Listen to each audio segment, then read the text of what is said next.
গ্ৰীনাৰী চাই চাই খাই আছে আজি আমাৰ ইচ্ছাকে দেই। দুষ্ট হৈছা নি? নিজে খাবা। ইচ্ছাকে মাম খাই শেষ হোৱাৰ পিছত নিজে খাব বোলে চামুচে দেই ইচ্ছাকে। এয়া অৱস্থা, নিজে খাব লাগে আৰু। ইচ্ছাক কি খাইছা? কি চাইছে নি? মই খুৱাই দিম ধুনু, মাৰ খুৱাই দিম। চামুচখনেই খাব মানে।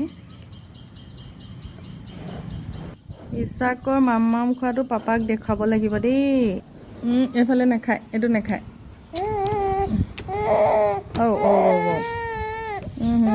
খাই খাই টোপনি ধৰিছে দেই। ওচৰৰ মুখখন দেখুৱাই দিম।